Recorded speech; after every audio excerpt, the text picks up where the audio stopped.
तो नमस्कार दोस्तों, एमए हिंदी के एक और न्यू वीडियो में आपका स्वागत है। दोस्तों आज के इस प्यारे से वीडियो में मैं बात करने वाला हूं एमए हिंदी के प्रथम सेमेस्टर के पहले पेपर के बारे में, यानी कि पेपर फर्स्ट के बारे में, जिसका नाम होने वाला है प्राचीन एवं मध्यकालीन काव्य और उसका इतिहास।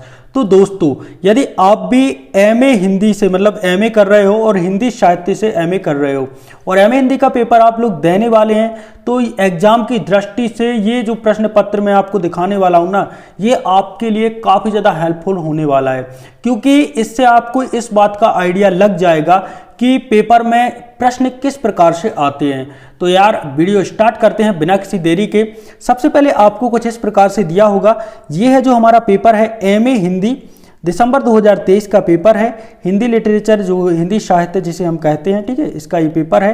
पेपर फर्स्ट है प्राचीन एवं मध्यकालीन काव्य और उसका इतिहास, ये पेपर का नाम है, ठीक है। कुछ निर्देश दिए गए हैं, सभी प्रश्न अनिवार्य हैं। खंड आ से वास्तुनिष्ठ 5 प्रश्न, यानी कि 5 वास्तुनिष्ठ प्रश्न भी आपको दिए जाएंगे। 5 जो विकल्प वाले प्रश्न होते हैं वो आपको दिए जाएंगे।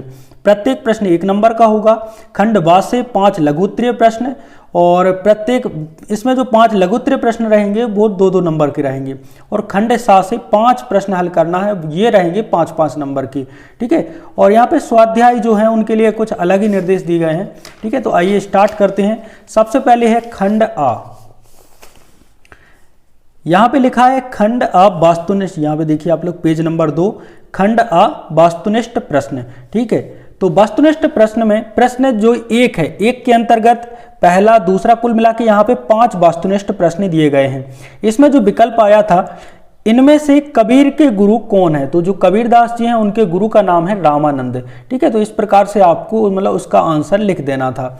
अगला प्रश्न आया था, मैथिल कोकिल तथा अभिनव जयदेव किस कवि को कहा जाता है, तो मैथिल कोकिल और अभिनव जयदेव कहा जाता है विद्यापति जी को। तो इसका राइट आंसर हो जाएगा ऑप्शन नंबर बी।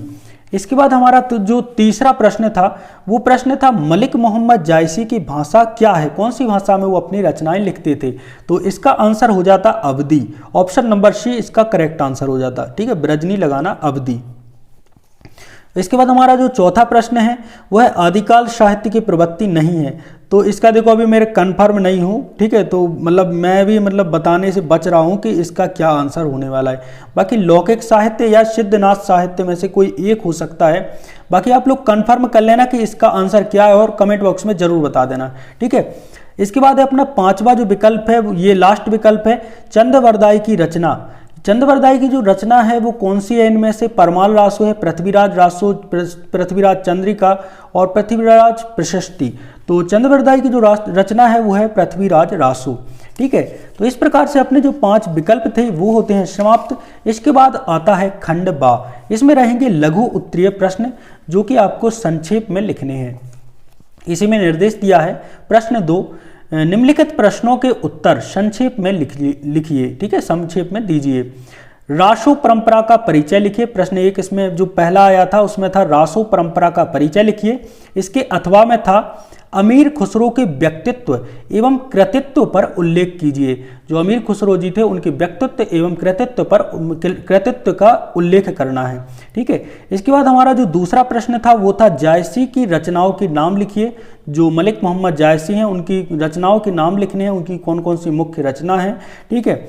और इसके अथवा में था, यदि ये नहीं आपसे बनता तो अथवा वाला कर सकते थे, रैदास का परिचय लिखिए। तो यहाँ पे रैदास, संत रैदास हैं, उनका पूरा परिचय लिखना है अपन को, ठीक है।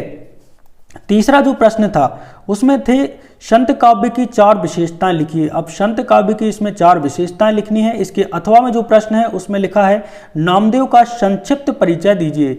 जो नामदेव है उनका संक्षिप्त परिचय अपन को देना है। इसके बाद नंबर 4 पे जो रहेगा प्रश्न उसमें है सूफी काव्य परंपरा के 4 कवियों के नाम लिखिए। इसके अथवा में रहेगा गुरु नानक के काव्य का परिचय दीजिए। ये सारे प्रश्न जो मैं बता रहा हूँ ये 2-2 नंबर के प्रश्न रहने वाले हैं, ठीक है। 5वें पर जो प्रश्न रहेगा उसमें रहेगा आदिकालीन काव्य के 4 कवियों के नाम लिखिए। अथवा में है विद्यापति जो थे उनकी काव्य भाषा का विश्लेषण कीजिए। यहाँ पे अपना जो खंड बा है वो होता है समाप्त। खंड बा के अंतर्गत जो लघु उत्तरीय प्रश्न थे वो कुल मिला के 5 प्रश्न थे जो कि 10 नंबर के थे। अब आ जाता है खंड सा। खंड सा में रहेंगे दीर्घ उत्तरीय प्रश्न, जिसमें एक प्रश्न का 5 नंबर आपको लिए मिलेगा।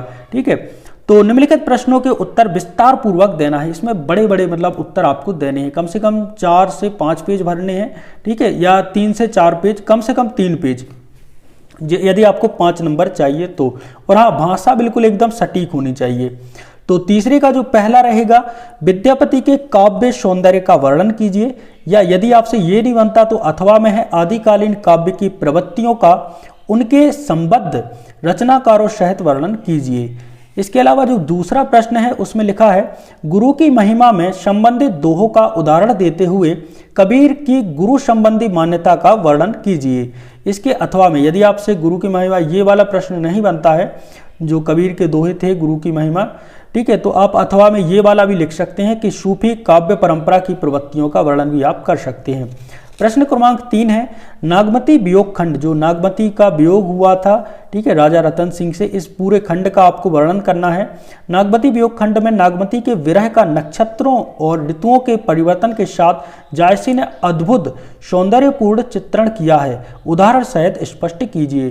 तो यह आपको बिल्कुल पूरी तरह से इस नागमती वियोग खंड को आपको उदाहरण सहित चित्रित करना है। यदि आपसे वो नहीं बनता तो उसके अथवा में एक और ऑप्शन है आपके पास, संत काव्य परंपरा की प्रवृत्तियों का वर्णन करना है कि संत काव्य की जो कवि रहते थे उनकी किस प्रकार से वो किस परंपरा का, किस प्रवृत्तियों का वर्णन मतलब वो अनुसरण करते थे, ये सभी आपको लिखना है।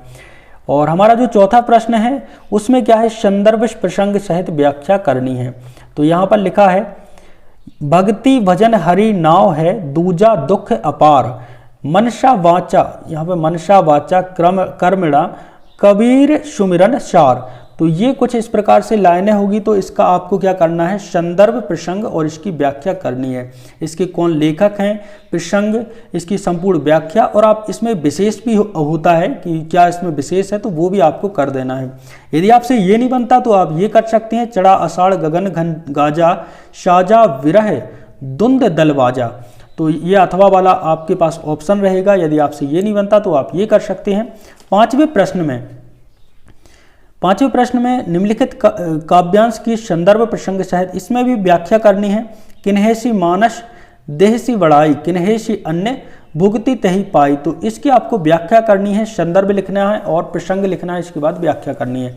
इसकी यदि आपसे वो नहीं बनता तो आपको करना है यहाँ पे अथवा वाला प्रश्न, जिसमें लिखा है, सजनी अपरूप पैखल रामा, कनक लता अवलंबन, उ अल हरिन हीन हिमधामा। तो इस प्रश्न का मतलब आपको संदर्भ, व्याख्या और प्रसंग ये सभी आपको इसमें करना है। तो आइए दोस्तों, ये रहे आपका हिंदी का जो पहला पेपर था, जिसका नाम है, यहाँ पे ये लिखा है इसका नाम, ठीक है, प्राचीन एवं मध्यकालीन काव्य और उसका इतिहास। आपका जो हिंदी का पहला पेपर है, और कोई भी यूनिवर्सिटी से आप बिलोंग करते हैं, आपका सिलेबस यदि इसी पेपर से आता है, मतलब आपने एक बार सिलेबस मिला लेना है कि ये वाले प्रश्न आते हैं कि नहीं आते आपके उसमें, ठीक है। यदि आते हैं तो ये पेपर है ना आपके लिए बहुत ही ज़्यादा इंपॉर्टेंट होने वाला है। तो आई होप दोस्तों आपको ये वीडियो अच्छा लगा होगा यार। वीडियो अच्छा लगा है तो वीडियो को एक लाइक, और यार चैनल पर नए हैं तो प्लीज़ यार चैनल को भी सब्सक्राइब जरूर कर दीजिएगा। मिलते हैं एक और नए वीडियो के साथ, तब तक के लिए जय सिया राम।